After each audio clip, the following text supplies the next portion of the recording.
আমাদের এইখানে যে টয়লেট বা গোসলখানাটি রয়েছে সেটার আপনার মলের লাইন কিন্তু এইটা। আর এই সাইডে আপনি যে লাইনগুলো দেখছেন এগুলো হচ্ছে আপনার গোসলের পানি এবং রান্নাঘরের পানি। আর এটা হচ্ছে বেসিংয়ের পানির জন্য কিন্তু এই পাইপটা আপনার টেনে নিয়ে যাওয়া হয়েছে। আর এখানে আপনার বাথরুমে যে ময়লার যে লাইনটা সেটার জন্য কিন্তু আমরা এখানে পরপর 3টা সেফটি ট্যাঙ্কি দেখতে পাচ্ছেন।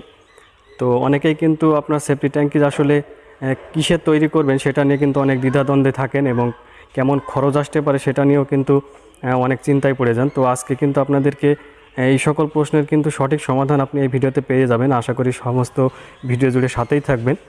তো আপনারা যদি সেফটি ট্যাঙ্কিটা আসলে সিমেন্ট বালি দিয়ে একেবারে ঘরের আকারে গাঁথনি দিয়ে আপনার হাউস করতে চান, সেক্ষেত্রে কিন্তু ঠিক এইভাবে যদি হাউস দিয়ে আপনি করতে চান তো সেক্ষেত্রে কিন্তু দেখা যাচ্ছে আপনার 1.5 লাখ টাকা পর্যন্ত খরচ হয়ে যেতে পারে। আপনি যদি 10 ফিট বাই 10 ফিটও করেন চান সেক্ষেত্রে দেখা যাচ্ছে সর্বনিম্ন হলেও 1 থেকে 1.5 লাখ টাকা কিন্তু আপনার সর্বনিম্ন মিস্ত্রি খরচ এবং